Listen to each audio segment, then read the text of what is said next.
At 10 we have Bvlgari Man In Black. So if you like the original Spicebomb DNA but want a bit of a twist, you could check this one out. It has an added rum note. In fact, in the top here you have spices, rum and tobacco. In the mid you get leather, you get some iris that's not overpowering, and tuberose. In the base you get tonka bean, gaiac wood and benzoin. Very, very masculine, a nice use of tobacco in here. At 9 we have the absolute powerhouse that is Red Tobacco by Mancera. I've only placed this at number 9 because it's quite divisive, and also I find tobacco isn't possibly the major player here. There's a lot going on.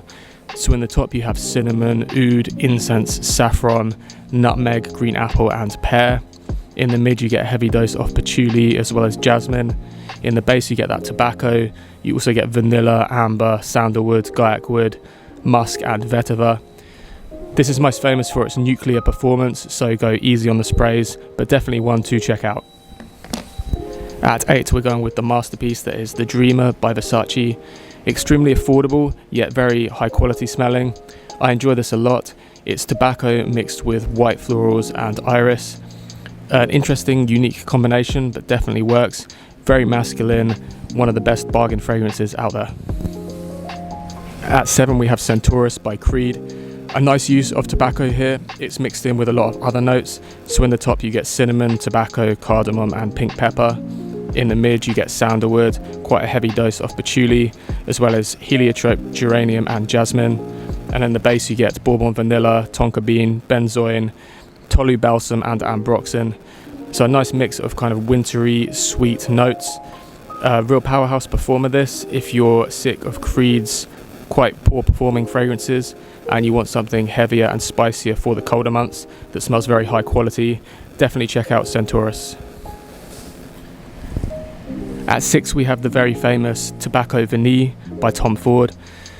So I do really like this, and it's got me loads of compliments over the years. I've gone off it slightly to how much I used to like it, but there's no doubt it's a very much iconic use of tobacco in a fragrance. So as the name suggests, this is clearly a vanilla and tobacco mix. You get some clubs in here as well. Performance is very good. It is very sweet, and it's one, for me, you kind of have to be in the mood for a little bit. But there's no doubt it's an iconic tobacco fragrance. It's very addictive, great for the colder months. Like if I think of a December fragrance, you wouldn't find much more suitable than this. And like I say, it's got a lot of compliments over the years, so people do tend to really like this, and I can see why it's so loved. Tobacco Vanille, still worth checking out. At 5 we have the excellent Stronger With You Tobacco. If you like the original Stronger With You DNA with that sort of chestnut vanilla feel, and you like the idea of an additional tobacco, check this out. For me, tobacco goes really well with that Stronger With You DNA. I'd highly recommend checking this out, especially as it's rumoured to be being discontinued.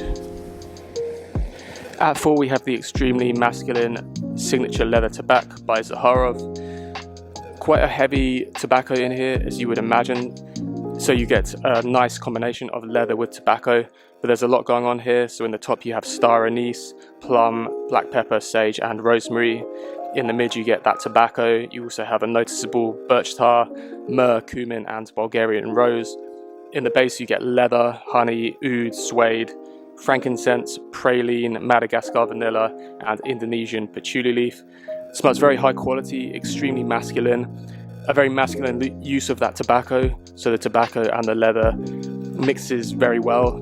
It's kind of brash and unapologetic, so if you want something unique that's a statement maker for the colder months, definitely check out Signature Leather Tabac. At 3 we're going with Herod by Parfums de Marly. This is a combination of tobacco, incense and quite a milky vanilla. So in the top here you have cinnamon and pepperwood. In the mid you get tobacco leaf, incense, osmanthus and labdanum. And in the base you get isoe super, cedar, vanilla, musk, cypriol oil and vetiver. But this is tobacco done very well. Think of a nice kind of pipe tobacco smell along with milky vanilla and incense. A real kind of nice smoky tobacco, done really well, very masculine this, great for the colder days. I think it's one of the best Parfums de Marly, and I'm not surprised it gets so much love. At 2 we have the sadly discontinued Tobacco Oud by Tom Ford.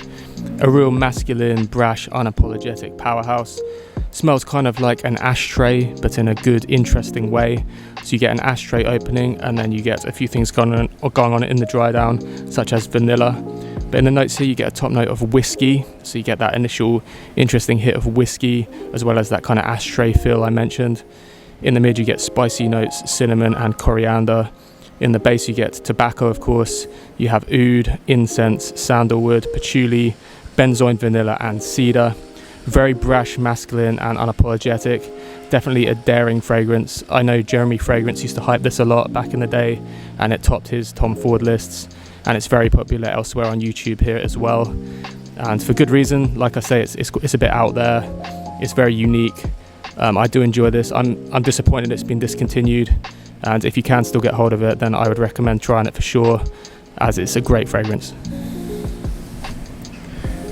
And at number 1, we're going with Spicebomb Extreme by Viktor & Rolf. For me, it's still my favourite tobacco fragrance. So in here you get notes of vanilla, tobacco, cinnamon, cumin, bourbon whiskey and saffron. But primarily this is a mix of vanilla and tobacco. It's done really, really well. It's still the one I would reach for if I was looking for a tobacco fragrance. For me, a timeless masterpiece. One of the best for the winter months for sure. What do you think? What would have topped your list? I'd be interested to hear any thoughts or feedback as always. Thank you for watching, and I'll catch you next time.